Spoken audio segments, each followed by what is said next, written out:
all so much.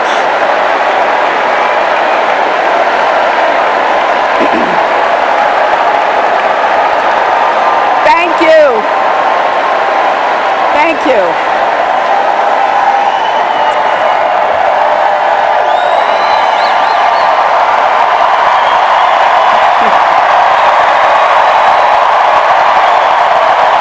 Thank you all very, very much. Thank you for that amazing welcome. Thank you all for the great convention that we've had. And Chelsea, thank you. I am so proud to be your mother and so proud of the woman you've become. Thank you for bringing Mark into our family and Charlotte and Aiden into the world. And Bill, that conversation we started in the law library 45 years ago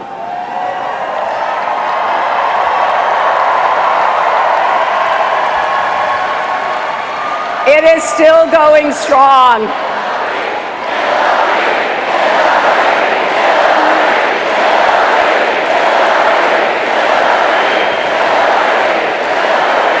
You know, that conversation has lasted through good times that filled us with joy and hard times that tested us.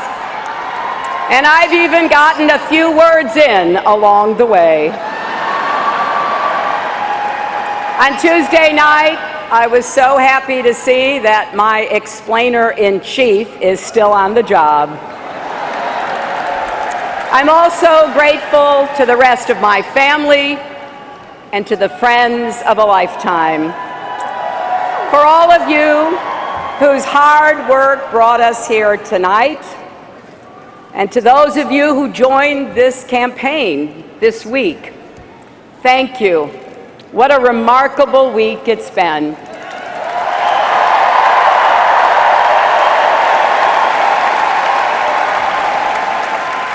We heard the man from hope, Bill Clinton, and the man of hope, Barack Obama.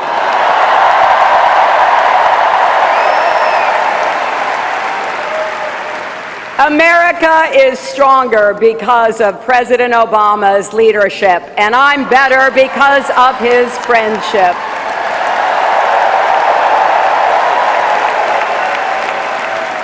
We heard from our terrific Vice President, the one and only Joe Biden.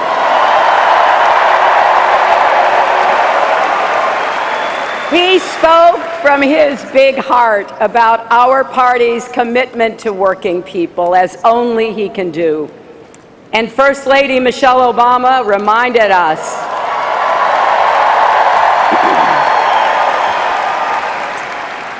that our children are watching. And the president we elect is going to be their president too. And for those of you out there who are just getting to know Tim Kaine,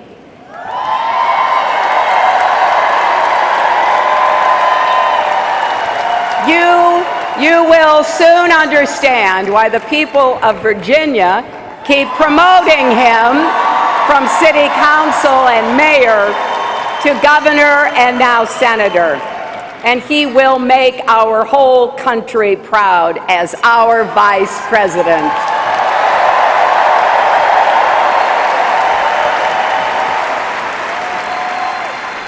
And I want to thank Bernie Sanders.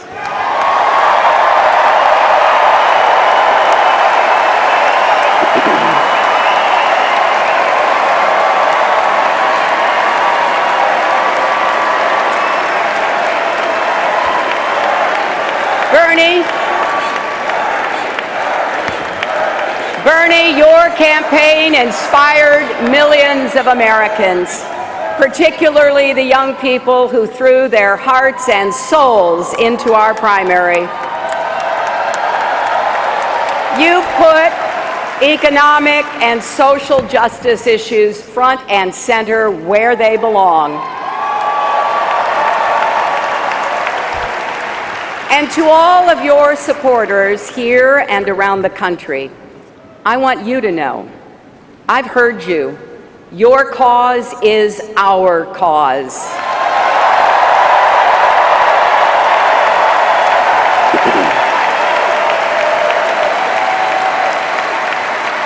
Our country needs your ideas, energy, and passion. That is the only way we can turn our progressive platform into real change for America.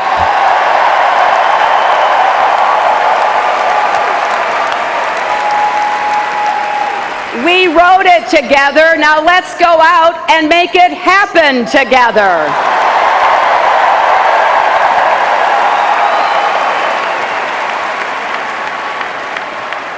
My friends, we've come to Philadelphia, the birthplace of our nation, because what happened in this city 240 years ago still has something to teach us today.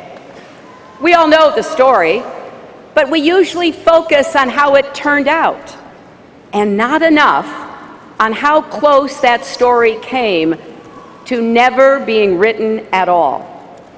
When representatives from 13 unruly colonies met just down the road from here, some wanted to stick with the king, and some wanted to stick it to the king. The revolution hung in the balance. Then somehow they began listening to each other, compromising, finding common purpose. And by the time they left Philadelphia, they had begun to see themselves as one nation. That's what made it possible to stand up to a king. That took courage. They had courage. Our founders embraced the enduring truth that we are stronger together.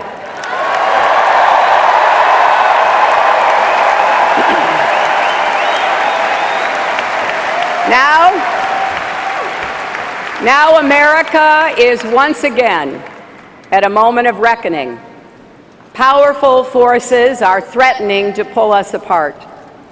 Bonds of trust and respect are fraying. And just as with our founders, there are no guarantees. It truly is up to us. We have to decide whether we will all work together so we can all rise together.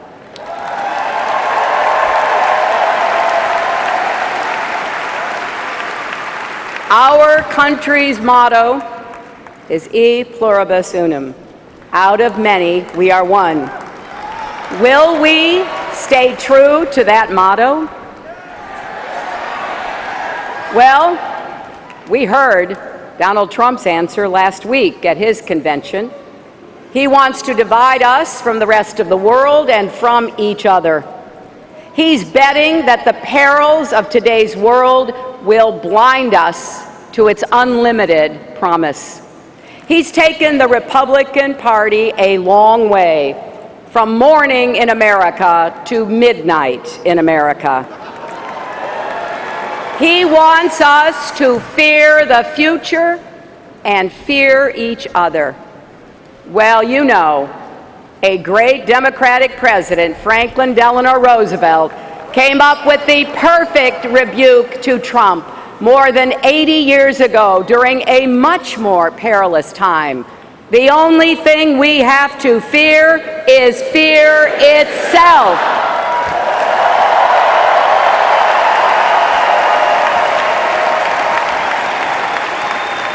Now, we are clear-eyed about what our country is up against, but we are not afraid.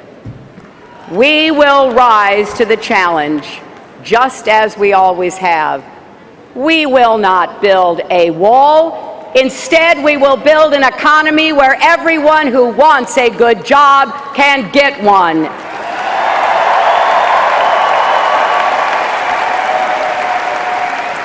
And we'll build a path to citizenship for millions of immigrants who are already contributing to our economy.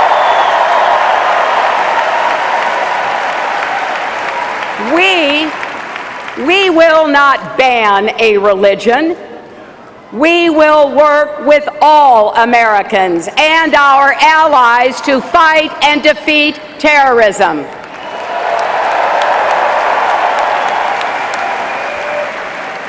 Yet we know there is a lot to do. Too many people haven't had a pay raise since the crash. There's too much inequality, too little social mobility, too much paralysis in Washington, too many threats at home and abroad. But just look for a minute at the strengths we bring as Americans to meet these challenges.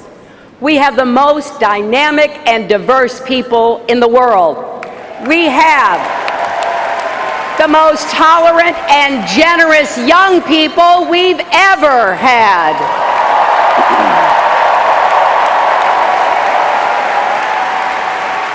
We have the most powerful military, the most innovative entrepreneurs, the most enduring values: freedom and equality, justice and opportunity. We should be so proud that those words are associated with us.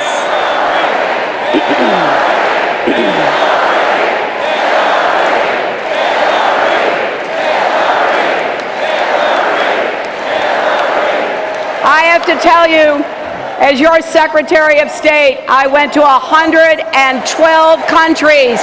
When people hear those words, they hear America. So, don't let anyone tell you that our country is weak. We're not. Don't let anyone tell you we don't have what it takes. We do. And most of all, don't believe anyone who says, "I alone can fix it." Yes, those were actually Donald Trump's words in Cleveland. And they should set off alarm bells for all of us. Really? I alone can fix it? Isn't he forgetting troops on the front lines, police officers and firefighters who run toward danger, doctors and nurses who care for us, teachers who change lives, entrepreneurs who see possibilities in every problem, mothers who lost children to violence and are building a movement to keep other kids safe? He's forgetting every last one of us. Americans don't say, "I alone can fix it." We say, "We'll fix it together."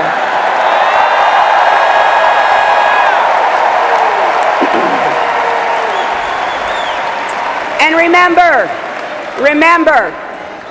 our founders fought a revolution and wrote a constitution so America would never be a nation where one person had all the power.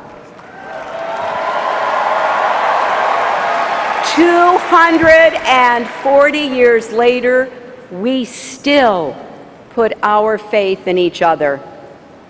Look at what happened in Dallas after the assassinations of 5 brave police officers. Police Chief David Brown asked the community to support his force, maybe even join them. And you know how the community responded?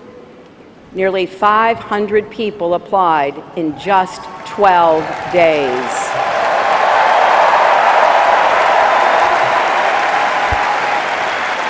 That's how Americans answer when the call for help goes out. 20 years ago, I wrote a book called It Takes a Village. And a lot of people looked at the title and asked, what the heck do you mean by that? This is what I mean. None of us can raise a family, build a business, heal a community, or lift a country totally alone. America needs every one of us to lend our energy, our talents, our ambition to making our nation better and stronger. I believe that with all my heart. That's why Stronger Together is not just a lesson from our history. It's not just a slogan for our campaign. It's a guiding principle for the country we've always been and the future we're going to build. A country where the economy works for everyone, not just those at the top.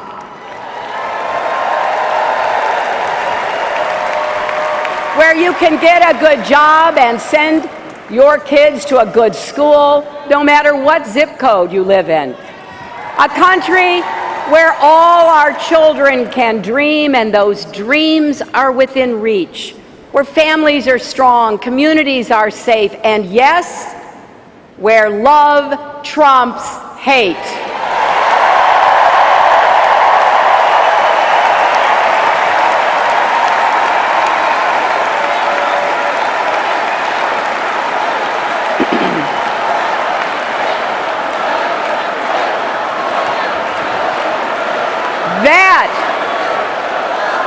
That's the country we're fighting for.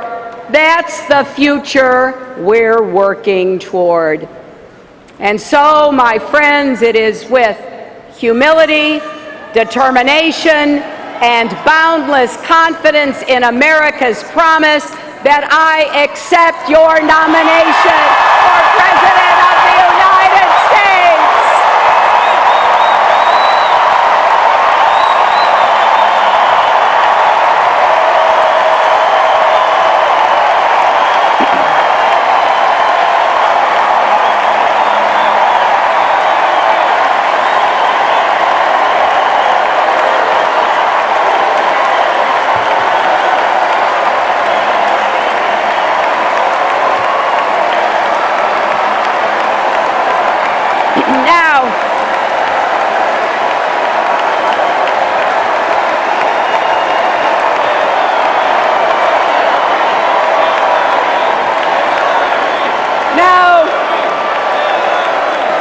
Now,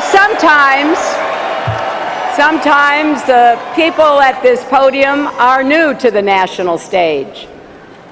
As you know, I'm not one of those people. I've been your First Lady, served 8 years as a senator from the great state of New York.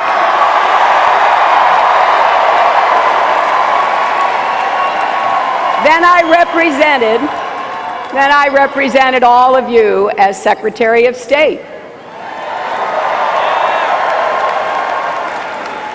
But my job titles only tell you what I've done. They don't tell you why.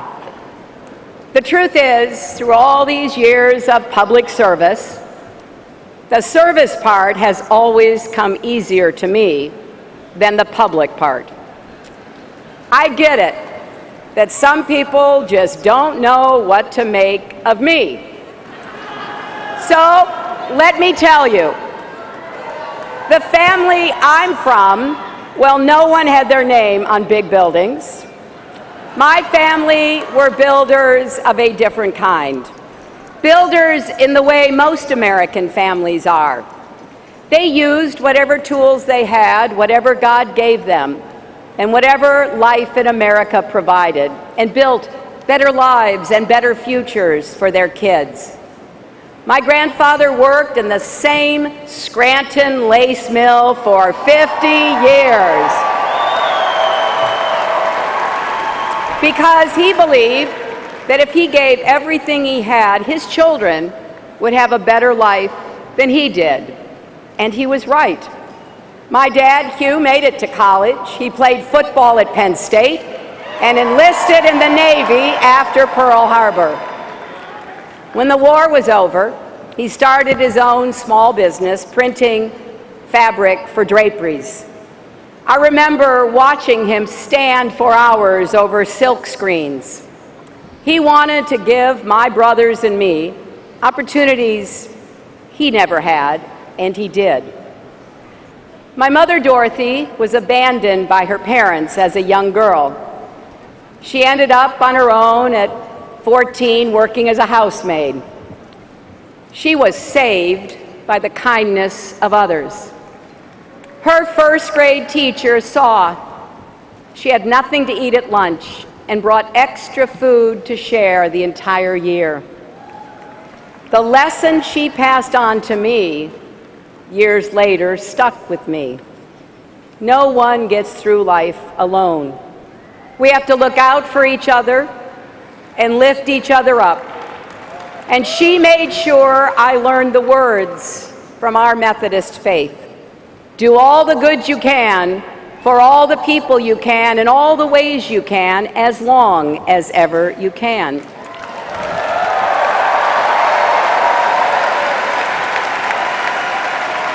So I went to work for the Children's Defense Fund, going door to door in New Bedford, Massachusetts,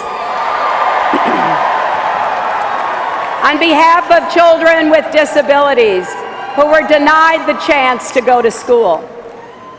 I remember meeting a young girl in a wheelchair on the small back porch of her house. She told me how badly she wanted to go to school. It just didn't seem possible in those days. And I couldn't stop thinking of my mother and what she'd gone through as a child. It became clear to me that simply caring is not enough. To drive real progress, you have to change both hearts and laws. You need both understanding and action. So we gathered facts, we built a coalition, and our work helped convince Congress to ensure access to education for all students with disabilities. It's a big idea, isn't it? Every kid with a disability has the right to go to school.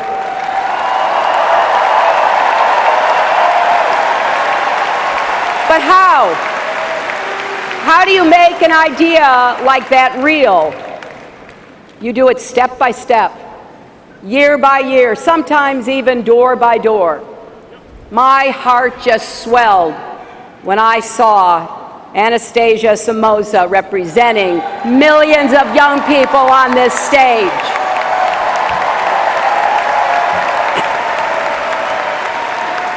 Because we changed our law to make sure she got an education.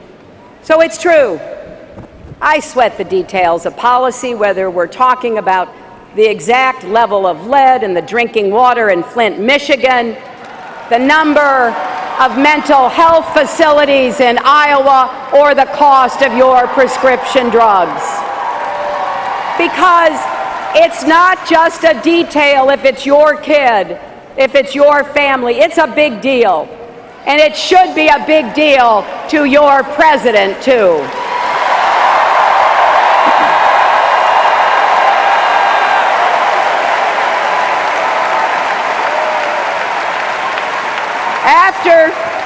After the 4 days of this convention, you've seen some of the people who've inspired me. People who let me into their lives and became a part of mine. People like Ryan Moore and Lauren Manning. They told their stories Tuesday night. I first met Ryan as a 7-year-old. He was wearing a full-body brace that must have weighed 40 pounds because I leaned over to lift him up. Children like Ryan kept me going when our plan for universal health care failed, and kept me working with leaders of both parties to help create the Children's Health Insurance Program that covers 8 million kids in our country.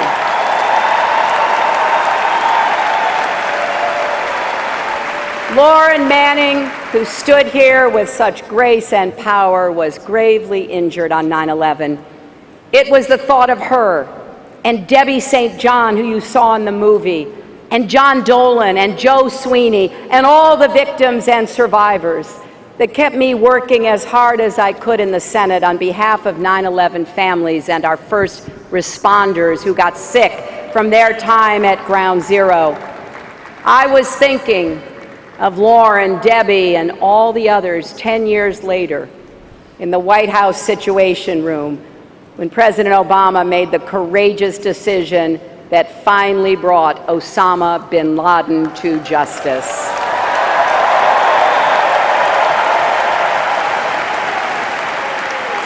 And in this campaign, I've met many more people who motivate me to keep fighting for change. And with your help, I will carry all of your voices and stories with me to the White House.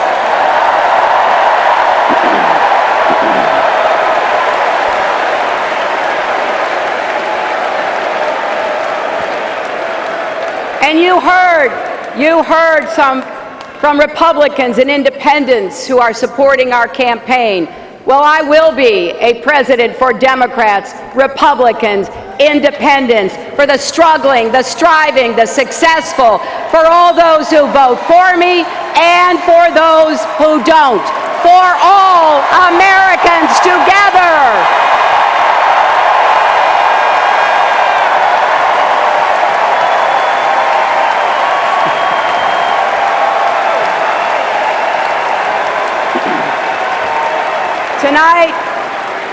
Tonight, we've reached a milestone in our nation's march toward a more perfect union. The first time that a major party has nominated a woman for president.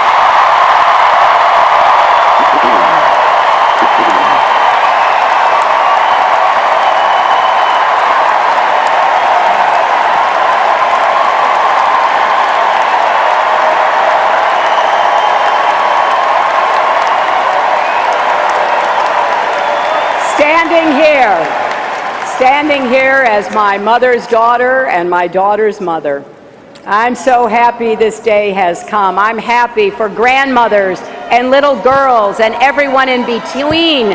I'm happy for boys and men, because when any barrier falls in America, it clears the way for everyone.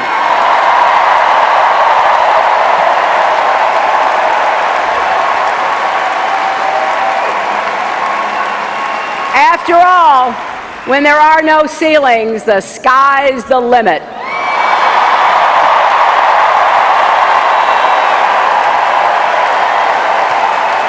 So let's keep going. Let's keep going until every one of the 161 million women and girls across America has the opportunity she deserves to have.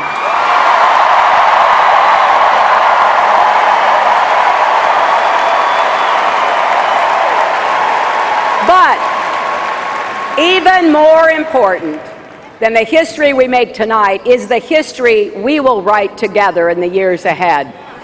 Let's begin with what we're going to do to help working people in our country get ahead and stay ahead.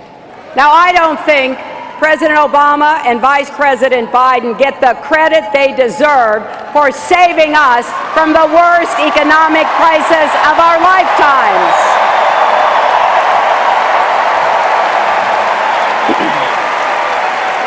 Our economy is so much stronger than when they took office. Nearly 15 million new private sector jobs, 20 million more Americans with health insurance, and an auto industry that just had its best year ever.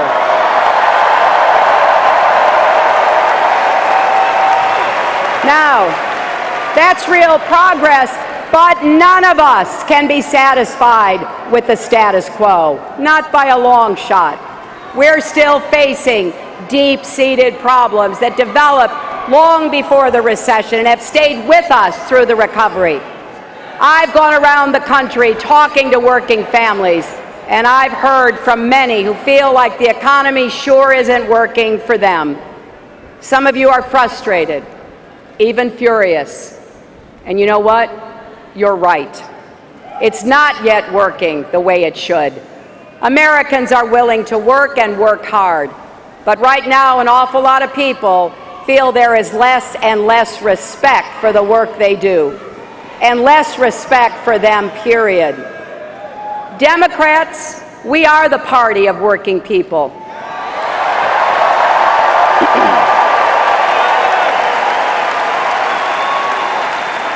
But we haven't done a good enough job showing we get what you're going through, and we're going to do something to help.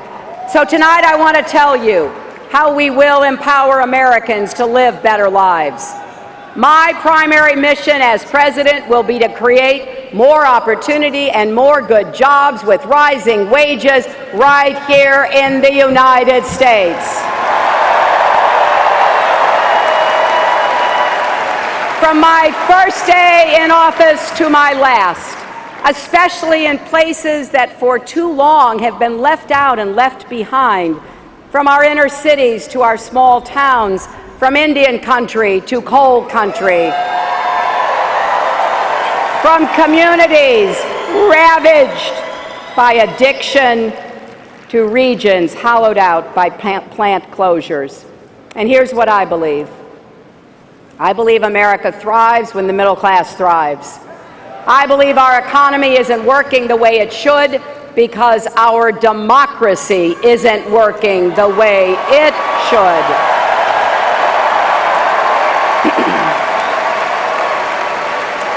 That's why we need to appoint Supreme Court justices who will get money out of politics and expand voting rights, not restrict them. And if necessary, we will pass a constitutional amendment to overturn Citizens United.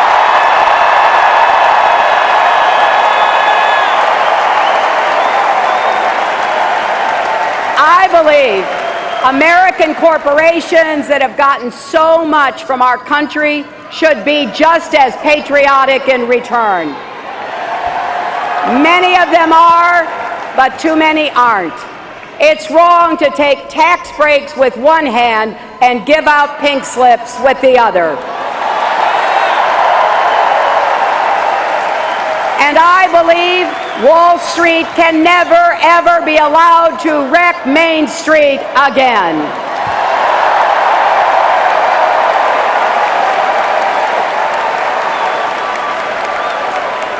And I believe in science.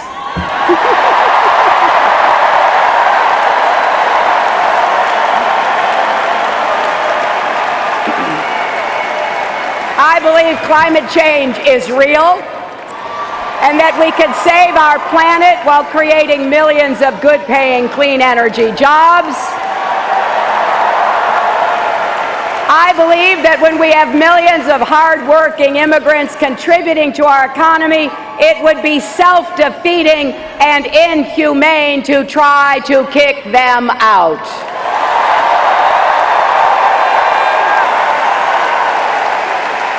Comprehensive immigration reform will grow our economy and keep families together, and it's the right thing to do. So, whatever party you belong to, or if you belong to no party at all, if you share these beliefs, this is your campaign.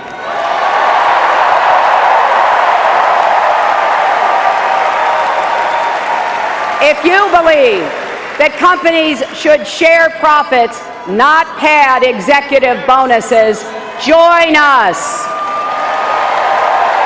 If you believe the minimum wage should be a living wage and no one working full-time should have to raise their children in poverty, join us. If you believe that every man, woman, and child in America has the right to affordable health care, join us. If you believe that we should say no to unfair trade deals, that we should stand up to China, that we should support our steel workers and auto workers and homegrown manufacturers, then join us.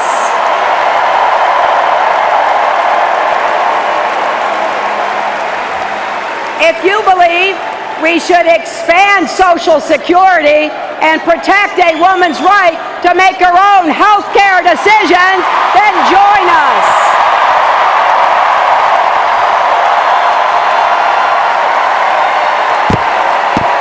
And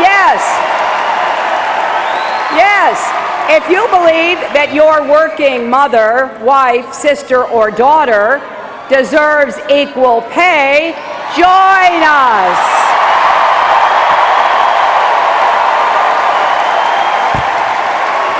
That's how we're going to make sure this economy works for everyone, not just those at the top. Now, you didn't hear any of this, did you, from Donald Trump at his convention? He spoke for 70-odd minutes, and I do mean odd.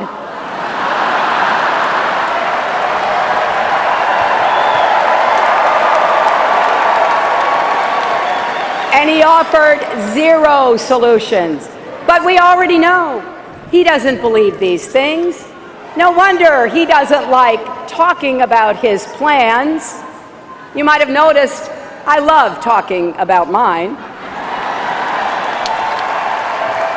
In my first 100 days, we will work with both parties to pass the biggest investment in new, good-paying jobs since World War II. Jobs in manufacturing, clean energy, technology and innovation, small business and infrastructure. If we invest in infrastructure now, we'll not only create jobs today, but lay the foundation for the jobs of the future. And we will also transform the way we prepare our young people for those jobs. Bernie Sanders and I will work together to make college tuition free for the middle class and debt free for all.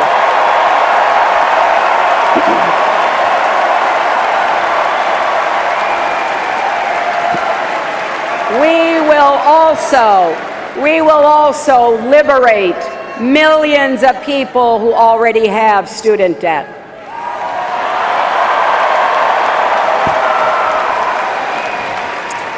It's just not right that Donald Trump can ignore his debts and students and families can't refinance their debts.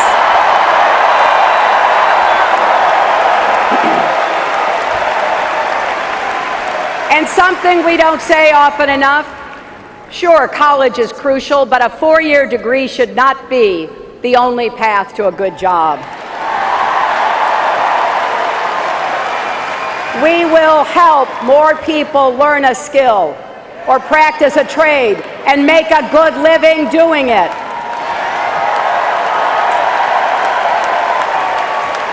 We will give small businesses like my dad's a boost, make it easier to get credit.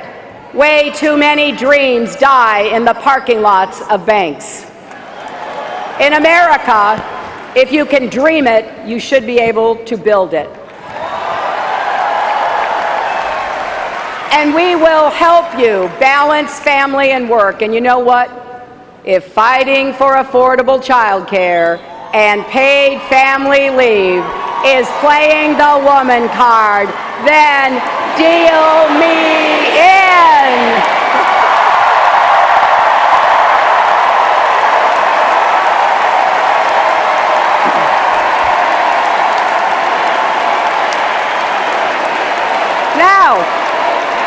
Now here's the other thing.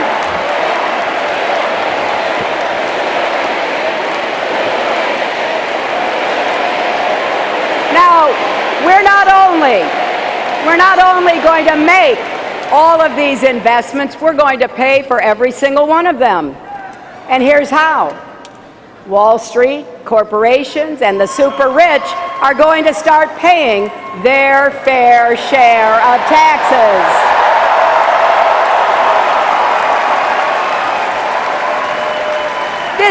This is not because we resent success, but when more than 90% of the gains have gone to the top 1%, that's where the money is, and we are going to follow the money.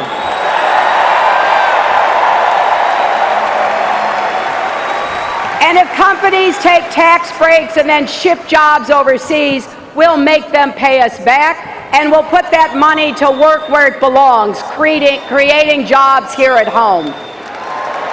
Now I imagine that some of you are sitting at home thinking, well, that all sounds pretty good, but how are you going to get it done?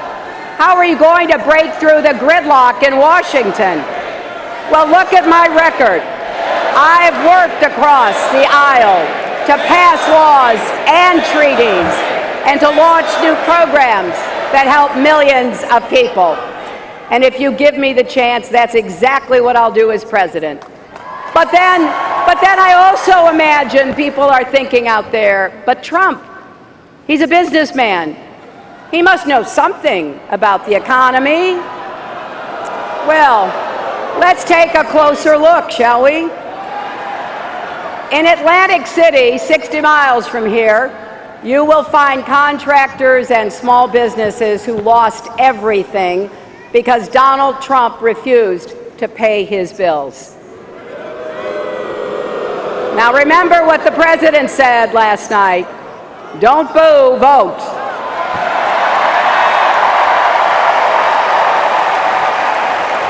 But think of this.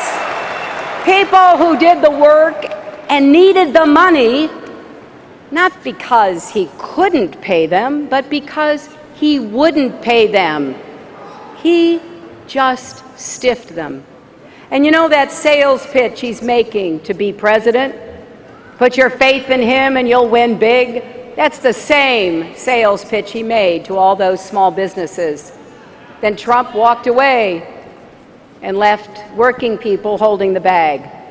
He also talks a big game about putting America first.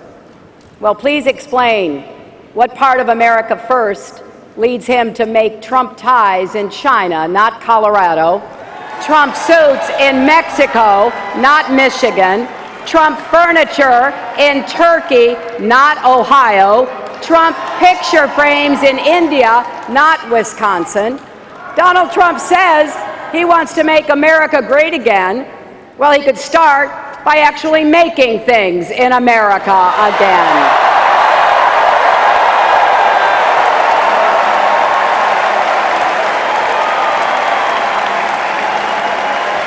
Now, the choice we face in this election is just as stark when it comes to our national security.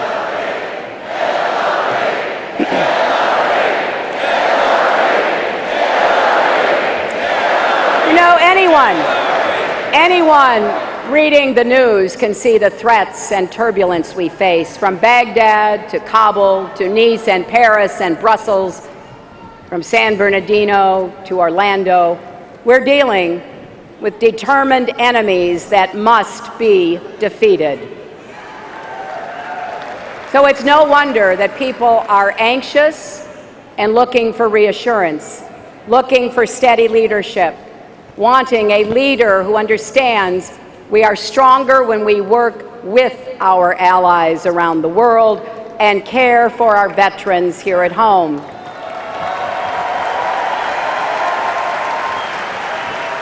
Keeping our nation safe and honoring the people who do that work will be my highest priority. I'm proud that we put a lid on Iran's nuclear program without firing a single shot.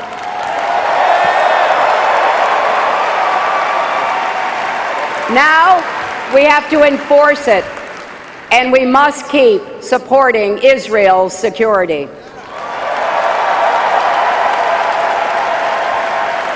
I'm proud that we shaped a global climate agreement.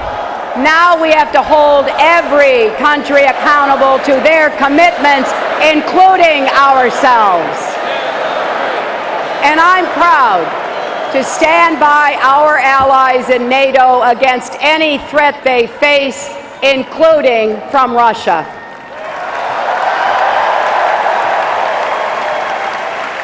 I've laid out my strategy for defeating ISIS. We will strike their sanctuaries from the air and support local forces taking them out on the ground.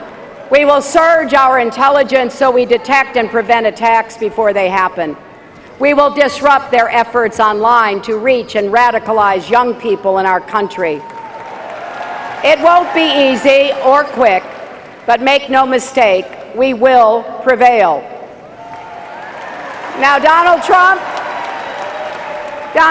says, and this is a quote, "I know more about ISIS than the generals do." No, Donald, you don't.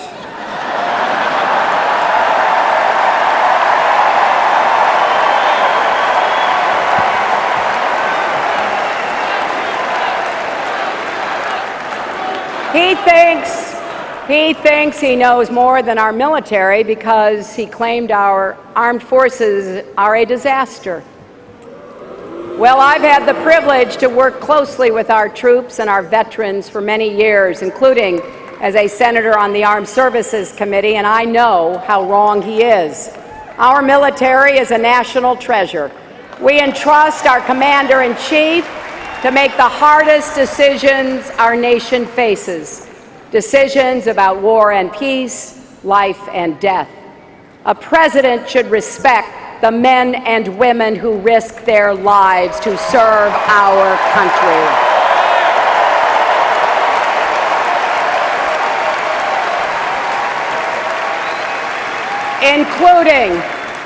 Including Captain Khan and the sons of Tim Kaine and Mike Pence, both Marines.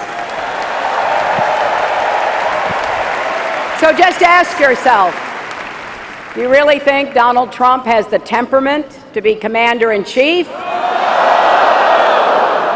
Donald Trump can't even handle the rough and tumble of a presidential campaign. He loses his cool at the slightest provocation. When he's gotten a tough question from a reporter, when he's challenged in a debate, when he sees a protester at a rally. Imagine, if you dare, imagine him in the Oval Office facing a real crisis. A man you can bait with a tweet is not a man we can trust with nuclear weapons.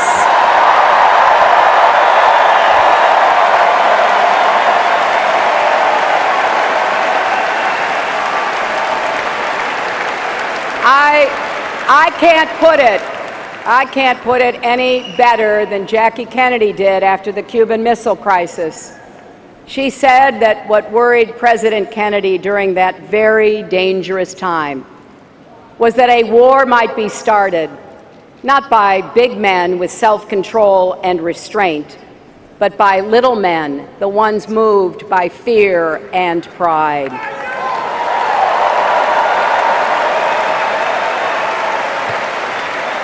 America's strength doesn't come from lashing out. It relies on smarts, judgment, cool resolve, and the precise and strategic application of power, and that's the kind of commander-in-chief I pledge to be.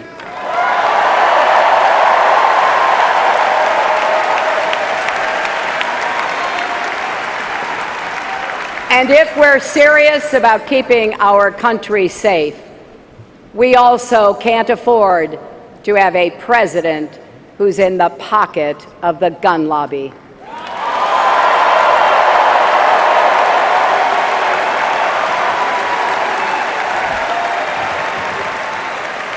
I'm not here to repeal the Second Amendment.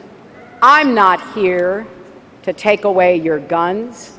I just don't want you to be shot by someone who shouldn't have a gun in the first place.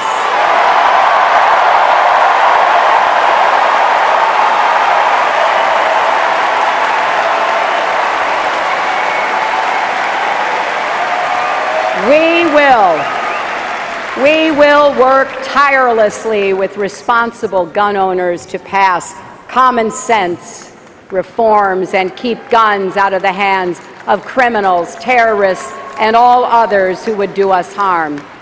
For decades, people have said this issue was too hard to solve and the politics too hot to touch.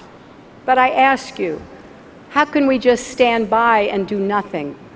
You heard, you saw family members of people killed by gun violence on this stage.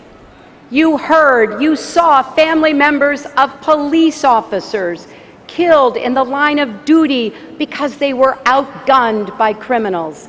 I refuse to believe we can't find common ground here. We have to heal the divides in our country, not just on guns, but on race, immigration, and more.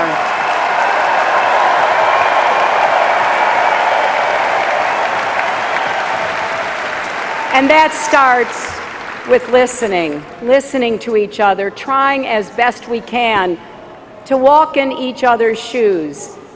So let's put ourselves in the shoes of young Black and Latino men and women who face the effects of systemic racism and are made to feel like their lives are disposable.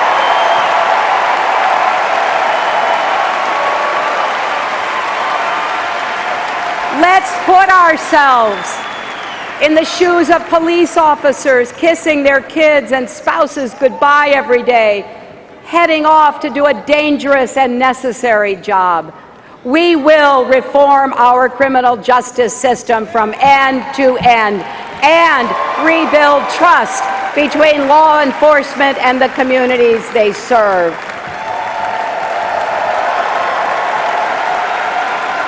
And we will defend all our rights, civil rights, human rights, and voting rights, women's rights and workers' rights, LGBT rights, and the rights of people with disabilities.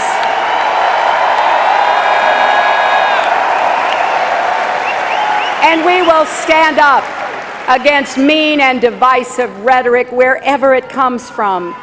For the past year, many people made the mistake of laughing off Donald Trump's comments, excusing him as an entertainer just putting on a show.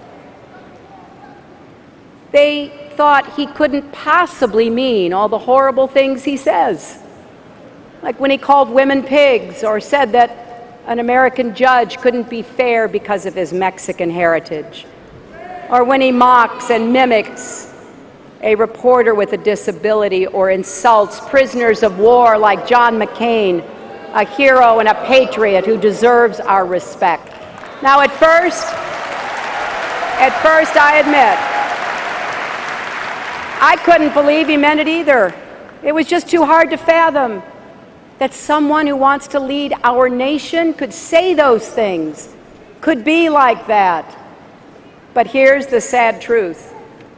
There is no other Donald Trump. This is it. And in the end, it comes down to what Donald Trump doesn't get. America is great because America is good.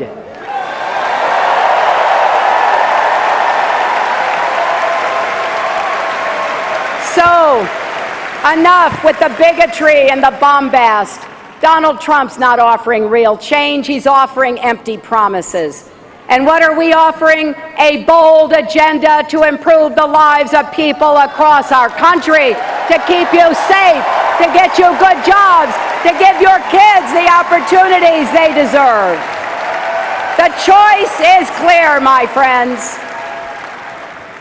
Every generation of Americans has come together to make our country freer, fairer, and stronger. None of us ever have or can do it alone. I know that at a time when so much seems to be pulling us apart, it can be hard to imagine how we'll ever pull together. But I'm here to tell you tonight, progress is possible. I know because I've seen it in the lives of people across America who get knocked down and get right back up. And I know it from my own life. More than a few times, I've had to pick myself up and get back in the game.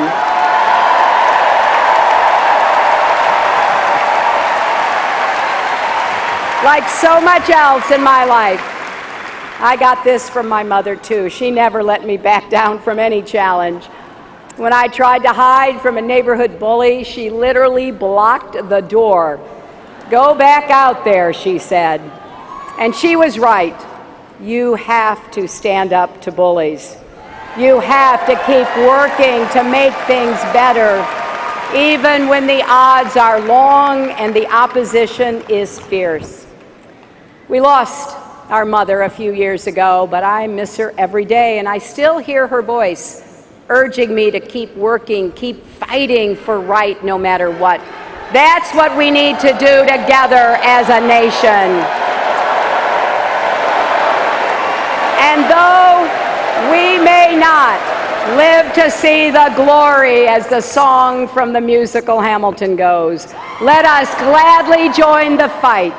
Let our legacy be about planting seeds in a garden you never get to see. That's why we're here, not just in this hall, but on this earth. The founders showed us that, and so have many others since. They were drawn together by love of country and the selfless passion to build something better for all who follow. That is the story of America, and we begin a new chapter tonight. Yes, the world is watching what we do. Yes, America's destiny is ours to choose. So let's be stronger together, my fellow Americans. Let's look to the future with courage and confidence. Let's build a better tomorrow for our beloved children and our beloved country. And when we do, America will be greater than ever. Thank you, and may God bless you and the United